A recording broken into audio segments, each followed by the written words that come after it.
அமெரிக்கால அபூர்வமான விஷயங்கள்ல இந்த முருங்கைக்கீரையும் ஒண்ணுன்னு சொன்னா நீங்க நம்புவீங்களா? அட ஆமாங்க. மேரேஜுக்கு முன்னாடிலாம் இந்தியால இருக்கும்போது எங்க வீட்ல எங்க ஆயா இருப்பாங்க. முருங்கைக்கீரைய சமைச்சு எடுத்துன்னு வந்து சாப்பிடு, சாப்பிடு உடம்புக்கு நல்லதுன்னு சொல்லும்போதெல்லாம் இதோட அருமை புரியல.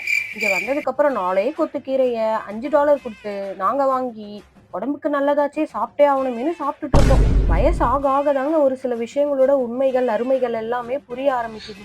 அப்ப புரியல. இந்த இப்ப முருங்கைக்கீரை புரியுது. இருக்கானே, இவன் rich in vitamins, minerals, anti accident அது மட்டும் இல்லாம இன்ஃப்ளமேஷன ஃபைட் பண்ணுது, லிவர புரொடெக்ட் பண்ணுது, சுகர் லெவல கண்ட்ரோல் அது மட்டும் இல்லாம கொலஸ்ட்ரால கூட கண்ட்ரோல் பண்ணுதாங்க இந்த முருங்கைக்கீரை. நான் இந்தியால இருந்து வரும்போதே எங்க அம்மா வந்து முருங்கைக்கீரைய ட்ரை பண்ணி பவுடர் பண்ணி குடுத்து தான் விட்டாங்க. ஆனாலும் இந்த ஃப்ரெஷ்ஷான முருங்கைக்கீரை சாப்பிடுற டேஸ்ட் இருக்கே, அடடடடா! ஆஹா. இந்த கீரைய சமைக்கிறது கூட ரொம்ப ரொம்ப ஈஸிங்க.